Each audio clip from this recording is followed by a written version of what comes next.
What's up, everybody? Welcome to this episode of Beers and Breakdowns, Content Cabin Edition.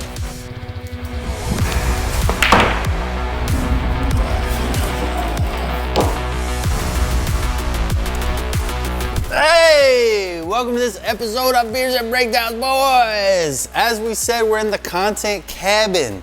So, about every 3 to 6 months, I say, we get together as the boys and we have to come up with ideas. So we rent a cabin and we do nothing but film content, think of ideas, and have a ton of fun. It's awesome. I mean, it's work. It's pretty much a dream job. It is. When I jumped over the couch, my shorts went right up my and they are inside. I was like, I want to pull it off down. Like, I gotta stand up and pull my shorts down, dude. They are all the way up in my butt crack. That's not cussing, Abel. You said don't cuss. Butt crack is not cussing. Okay, well, that's one bleep. That's not bad for an intro. Not bad. Okay, but who's gonna stand up first? I'm about to stand up. You ready? Yeah. Let's go. Okay, there we go. Oh, sweet. In this episode, we're doing a show that, yeesh. Not been my favorite show. Yeah. Not my favorite. We'll just put it as not on the top 5 list, so, for sure. When the show came out, it came out along with along with SEAL Team and some other shows. So it had some very stiff competition. So I think like by itself, it would have been maybe an okay show. But since it came out against like shows like SEAL Team, it was just completely overshadowed. Yeah, SEAL Team's just a beast. How unlucky is it for 6 to have SEAL Team come out at the same time? For sure. That's rough, because SEAL Team is... This is Beers and Breakdowns. This is Beers and Breakdowns. We need some beers. Tomas, beer, please. Oh, thank you, Ladies Tomas. and gentlemen, Tomas. Tom. Welcome, Tom. So happy that you're back. We Thank can you, finally sir. not have to get our own beers because that was lame. All right, so let's jump into this episode of 6. I think we're doing episode 2 right now. Episode 2. And then we'll backtrack and do episode 1. And then honestly, guys, I don't know if we'll do every episode of the show. Probably not, because probably the show not. sucks. Yeah. I don't want to watch this show all the way through. I've seen a couple episodes and I'm like, eh. Bro, the guy's teeth are killing me. But the thing about that actor is like he's used that like creepy character to do really cool roles. So he's not a bad actor. No. Show just sucks. Well, yeah, but there is some good parts of the show, and we'll get into it. And when I say good parts, I mean like accurate parts and things I want to talk about. From a Charlie perspective, there's a lot of cool like demolition stuff in this episode. So. Oh, I did make a note to say like, is this accurate? Like, all right. when he shat on the junior. Oh yeah. Yeah. All right, let's get into it. He's been operating out of a cargo ship in Lagos Harbor. He will have guards, and they will be armed.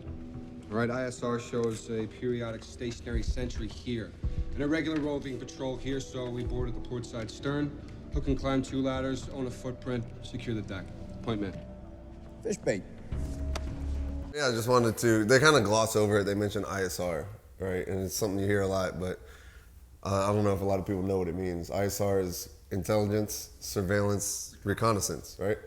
So, I mean, basically, there's like a drone on station or a drone overhead, and they're able to use that, and that's what they're calling for ISR. So, yeah, for me, the issue with this was just like you can't call it inaccurate because it's still a style for a lot of leadership, especially some that Tom and I have had, but it's very top down, and I didn't like that. That's where it's like it's hard to not compare it to SEAL Team, because in SEAL Team, it's clearly a team working to figure out the best plan possible. Right. And that's the highest you could operate, is like, hey, we're all guys, we're here for a reason, we're bros, we're teammates, let's come up together with the best plan possible. yeah.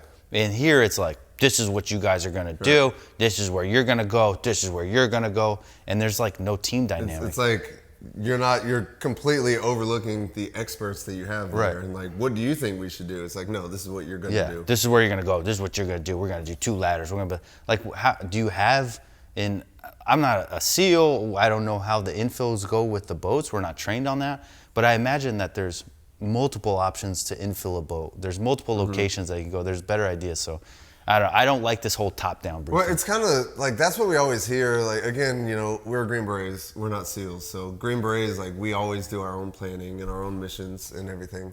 And we always hear about SEALs like this, where it's just very much like you're given a mission, and this is what you're going to do. This is how you're going to do it. So, I just don't like the vibe of these guys. no. Once we have the HVT and the target is secure, we commence SSE. Bag everything for intel. New guy, that's your job. We have 2 minutes to get what we need. After that, Delta and Echo units link up here at the hook point. We call it. All right, so this I thought was cool because they talk about SSE.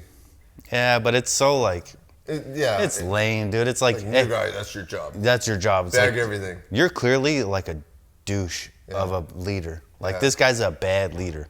And like, you're a dick. Right. Like, hey, new guy, that's your job. It's like, so I'm still with you. I'm still doing everything. Just because I'm putting sensitive items in a bag, that doesn't mean I'm like the loser of the team. Like, it's like not a the bitch big work. deal. It's not like you're like pulling security while on the perimeter while we're out running and gunning in the middle. Yeah. All you're doing is bagging up computers and paperwork and stuff. So it's like, he I- tried to like come over, and it's like, dude, it's not a big deal, bro. He's like, you're new guy, your job. He's probably like, okay. I thought it was cool though because, or not cool, but it's another one of those acronyms they kind of gloss over.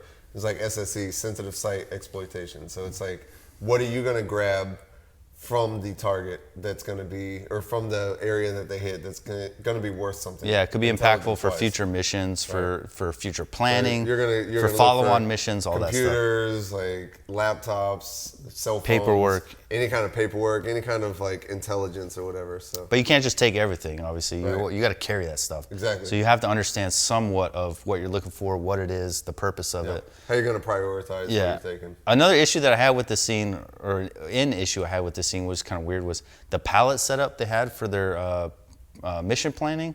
It's like, that's lame, dude. Like, you just put a bunch of pallets and you're like, this is our boat. If you go to SEAL Team, and I can't wait to talk about this in the episode of SEAL Team, they get the actual boat. They get like a whole model done up of the boat itself. So you could see, and then you could take off the top and you could see, this is where they hold the people. This is where these guys are gonna be. These guys did pallets. Yeah. It's like if you had like 10 minutes to plan this op, yeah, sure, throw some pallets together, but clearly you've had more time than that. You did pallets on the floor. You know, that's like worst case scenario, to where we could do a mission planning and just use tape.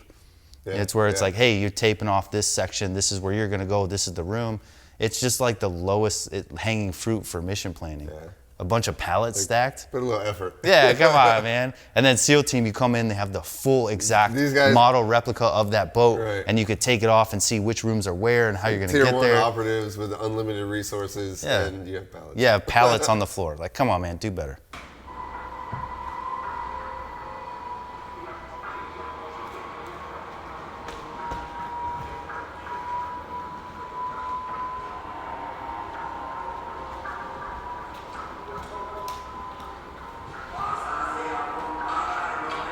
So I actually did a timestamp on the same because it was a really good hallway clear. Yeah, Like, Tom, did you I see like- any issues with that? I like how he's It being dark and them not having the nods down. That's fair. true. Yeah, I like how when they're going and they both kind of did that dip, he switched arms and you see him switch over, which is, it's kind of awkward at first, but like once he did it pretty smoothly. Once you get that figured out, yeah. So he switched his arms so he can look around the corner instead of putting his whole body out. He just like switched arms to more of a left-handed stance. Yeah, so and then he there's switches back. less exposure. Another thing they're doing, they're breaking their corners really well. It flowed really well, so they know how to walk. Mm-hmm. And you would be surprised how many people don't know how to walk. We had a teammate that, it was like a baby giraffe trying to do CQB, bro. It was so hard to watch him. It's like, how could you not put one foot in front of the other smoothly? Like, dude, it's like his feet were taped to the floor. I hated watching him do CQB. And then he would like bob down and get all awkward. Like, what are you doing with your life, bro? We had our medic, Jamie. I love the guy. He's a big dumb idiot. He was like 240 pounds, just a bull in a china shop. Yeah. No matter what we did, he was just like, and he was the same way. But you can't. But another thing that they did, and again, because you don't want to be a bull in a china shop, is they're not touching the walls. Yeah. So they're not rubbing against the walls. You don't want to be so close that your kit. Imagine you have like a hooligan tool attached to your back, and that's metal, and that steel pings against the wall. everybody knows where you are. Like, oh, there they are. So you got to be smooth on your feet. You got to break your corners. You need a least amount of exposure as possible. So if that means switching to your weak hand side, then fine. You have to be as quiet as possible. So all these things kind of come together, and it's such a short scene, but it's actually really well done. Yeah, it was a good, well put together scene. Where's this man? Let it go. They'll debrief him later. By the grace of Allah in the ground.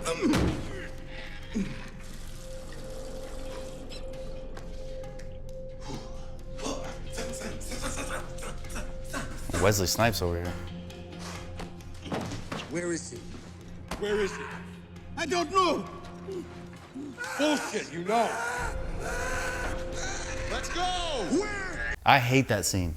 Why? Because I hate that scene so him? much because first of all, he's questioning him on the X, which is unnecessary. You're taking him with you, right? So you could do that later. You're digging your fingers into his eyes, like trying to torture him to get information. You're not even fully safe. Like you didn't clear the whole ship.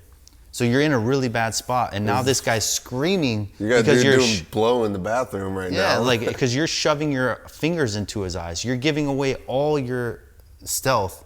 The fact that you like whoever doesn't know you're there, now they do, and now they're alerted, and now they're coming towards you. It's just so stupid, and it's just like the second time in the show that they've had a leader that's been terrible and made horrible decisions based on their own personal feelings. Exactly. I think that's what it shows, is that he's so emotionally involved in finding this guy that he's willing to overlook and safety, security, exactly. He's taking unnecessary risk, right? Because he's so emotionally involved. And it's which just is dumb. Yeah, it's one of those what things. Do you think you have to separate emotion from these situations. Like you said, he's taking him with him.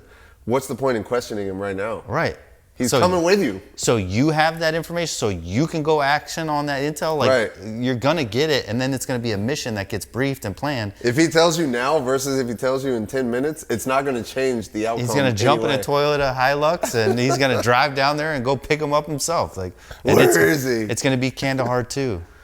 Dude's like, I can't see your hands are in my eyes. It's just a stupid scene, and it just shows like this show is just like. Bad leadership, bad leadership, bad leadership.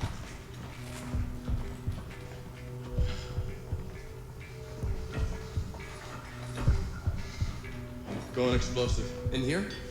Yeah. No. Chase, roll out. We're cutting through. Get the hooey ready.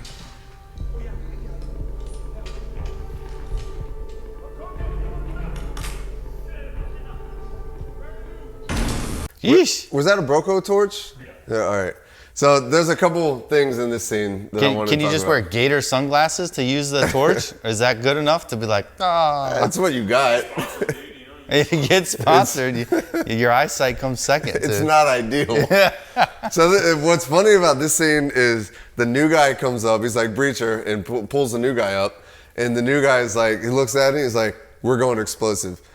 And you got the guy on the team who has experience. He's not a breacher, but he's got experience on the team. And he's like, in here? I don't know if you've ever done an interior breach, but these guys are not only doing an interior breach, but they're doing an interior breach inside of a fucking tin can.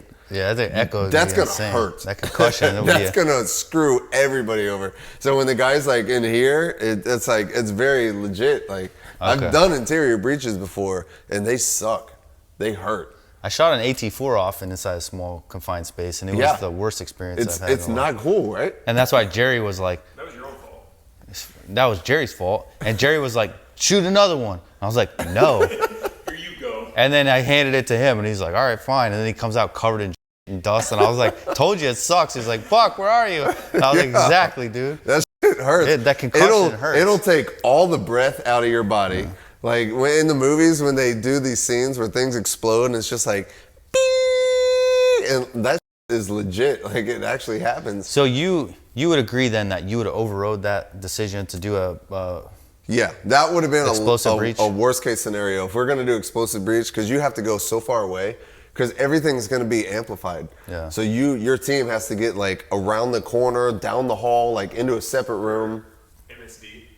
Yeah, minimum safe distance. Like minimum safe distance in there like you're not gonna be able to reach it. You have to go so far away. deck. So the fact that the experienced guy came and pulled out the Broco torch and hit it with that and cut through, you know, it's the right call. Yeah, okay.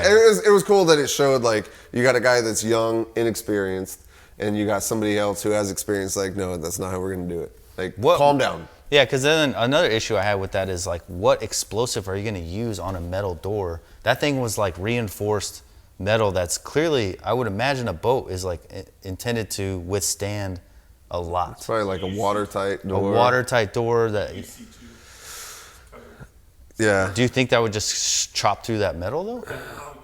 Yeah, I mean, well, normally something like that, you would think that you probably have like what's called a flex linear charge, and it's just a couple wraps of det cord. I don't know if that's going to defeat a steel door like that. Like, you're probably going to like half a block of C4 or something like that. Which is ridiculous. Which is a lot. And so when he's like, oh, we're in here, like, no, you're not doing a block of C4 while we're standing here. And then on top of that, it wouldn't even make sense to me knowing that you have the cutting capability with you at that time to even think that you would say, I want to go explosive. Yeah. Like, are you trying to just be cool and say, like, even a new guy would know that that's a dumb decision though. Like, they just wanted him to look like an idiot. Exactly. All right. Normally, like, if you're like, maybe you look at the experienced guy and like, should we go explosive? Not like, we're going explosive. And they're like, are you sure? He's like, yeah. Yeah. And then, And then he's like, no, you're not. It's like, hey, get back. You're going to kill us. Go on. They're only done!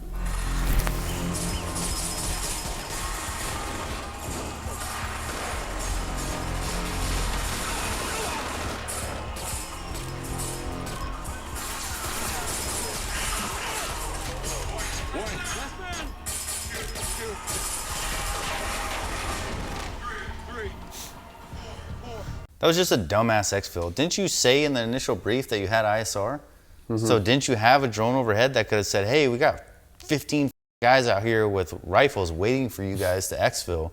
Maybe you should think of a different exfil route instead of walking across the bridge like where they're waiting for. You had no intel. They're immediately in a gunfight. They did like no maneuvering. They're just running and trying to shoot back at like all these. It was just a really stupid exfil for people that had a pre-planned mission. Yeah. It's like, how did that go so wrong when you have overhead coverage that could tell you, hey, this is what you have going on. And then at least you could just stage your fight against those guys and then exfil. Yeah. But you're just like running away like, oh my God, I don't know this was gonna happen. Like you didn't? Like, you didn't have any plan for this? It's one of those things like just for TV, I guess. Yeah, and then the guy's getting shot and they're like, You're like, oh my God, I got shot in the ghost. It's about that time.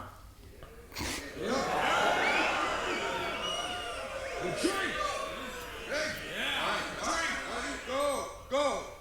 It's the timed evolution, Chase. Put it down.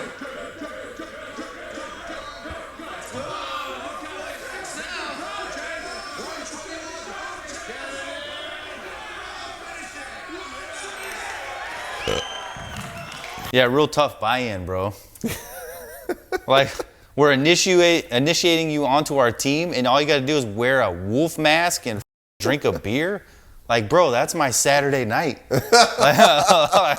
Like, this is toned down for any SF guy. Yeah. Like, drink a tall beer is a timed evolution, bro. Like, who hired you? The guy that says a timed evolution, why are you here? You are the freaking worst, funny, dude. yeah. Like, everything you say is so cringy. This is a timed evolution, bro. You got to drink that beer faster than Steve did it, or else nothing happens and you're still on the team because you're already on the team. Or you got to take the wolf mask off because that's real embarrassing. We've had and when I was in first group, we had a big, I forget what it was, but it was like a yearly thing that everybody does. And we go out to a range and they had a grog.